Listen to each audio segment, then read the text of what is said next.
Hindi ako nagluloko. Ano ba yung mga sinasabi ba? Hindi! Wala! Saan mo na naman nalaman? Saan mo nalaman? Ano saan ko nalaman? Nakita ko, may ka-text ka. Ano mo? Naniniwala ka? Hindi! Buti na ayaw mo kami. Patunayan mo! Patunayan mo! Ano patunayan? Bakit hindi mo din sa phone mo? Sa phone ko? Tingnan mo! May anak tayo, mapapagin tayo nun. Hindi mo parang kung gano'n yung maka-apektuhan? Wala! Wala akong ginagawa masama sa'yo! Wala akong ginagawa Hindi! masama! Ilang beses ka na Wala akong ginagawa masama! Hindi! Mabuti ka ka. Alam ko wala! Hindi! Huwag ka naman kapag pwede makainin mo na lang eh! Sige! Aminin mo! Oo!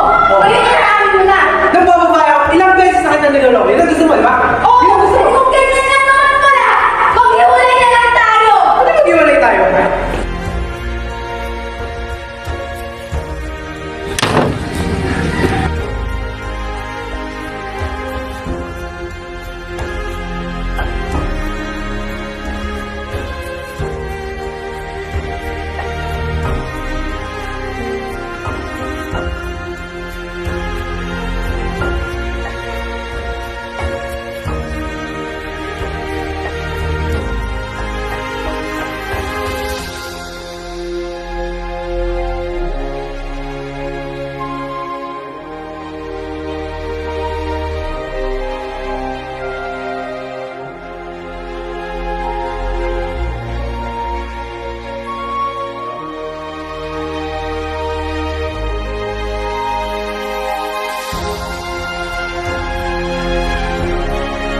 lang tayo! Ano mag-iwalay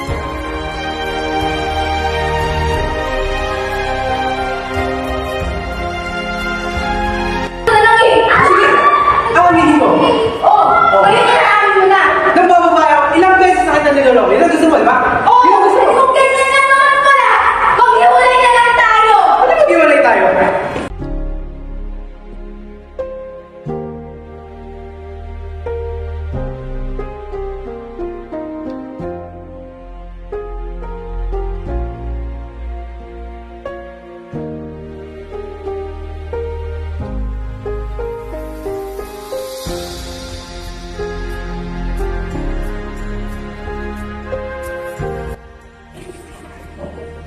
Ano ang problema kanina?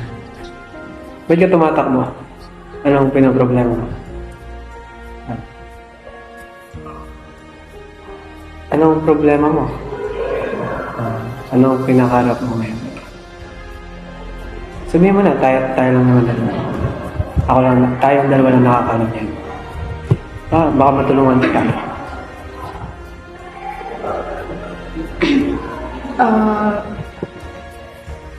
Yung yung mami at daddy ko po kasi Hmm. alam naman po natin diba na kasi ikaw yung na tapos nasanay ka na dyan sila na masaya kayo lagi tapos bigla mo malalaman na may problema pala sila. Syempre normal naman yun. Alam ko naman po yan na may mga problema silang kanila lang. Pero hindi ko naman po akalain na ganun pala yung parang ginagawa ni daddy. Ano? Yes. Okay lang yan. Sabihin mo lang.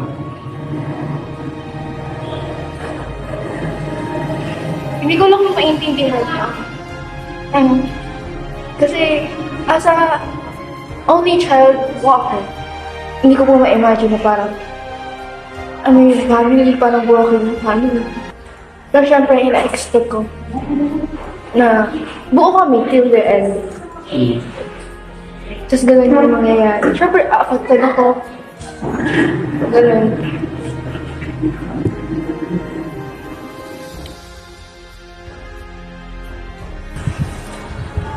Sa tingin mo ba matutuwa ang mga magulang mo niyan? Na sinasaktan mo yung sarili mo? Yung mami mo. Dapat kayo nagtutulungan. Di ba? Dapat di mo ginagawa yung mga ganyan. May mga sarili po kasi tayong mga coping mechanism. Kasi ilang months na po silang hindi okay na na parang pagkakain, hindi na kami sabay-sabay. Tapos, syempre, ang laki ng sa akin, parang napipili ko mag-isa na lang ako. Hindi ka nag-iisa.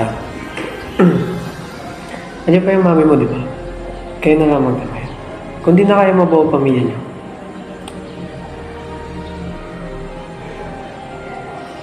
kaya mo yan. Kaya niyo yan.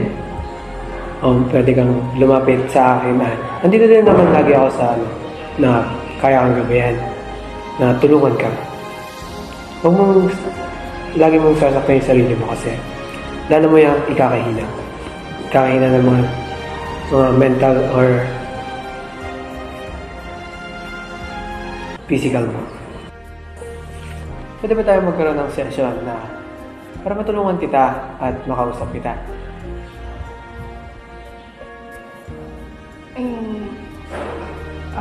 Counseling ko. Yes. Na pupunta ako sa office niyo.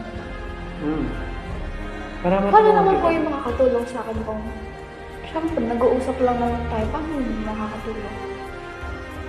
Madaming process ang counseling. Hindi yan basta-basta pag-usap lang. Andito din kami para gabayan ka at bigyan ka ng advice para matulungan ka na malagpasan mo yung mga pinaproblema mo.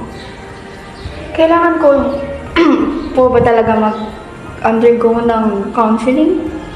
Oo, kasi pinipili mong saktan yung sarili mo kaysa tulungan yung sarili mo na tanggapin yung nangyari sa pamilya mo.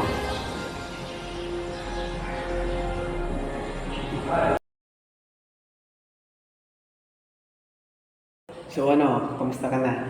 Nasession na natin to. Pansin ko, ang laki na pinagbabago mo. Na humingiti ka na ngayon, no? Yeah, no? Tama. So anong naging dahilan? Paano nakatulong ang counseling sa'yo?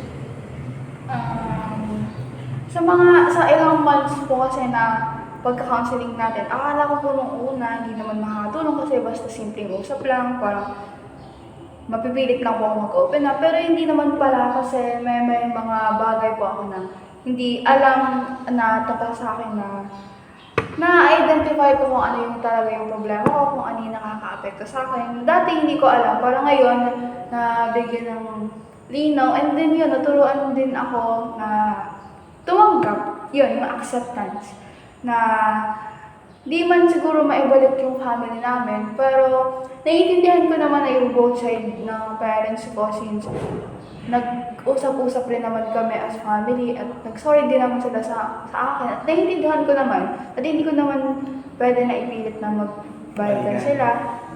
Basta mo yung counseling, yung dati na sinasabi ko na parang usap-usap lang, hindi naman pala na basta usap-usap lang kasi ang laki na naitulong sa akin na kada mafe-feel ko na hindi ako okay, nandiyan lagi yung guidance kayo po para makausap ako, matanong kung ano yung problema ko. So, ayun po, ang laki na itulong nun sa akin na parang, yun na, katuto ako ng madaming bagay. At yun.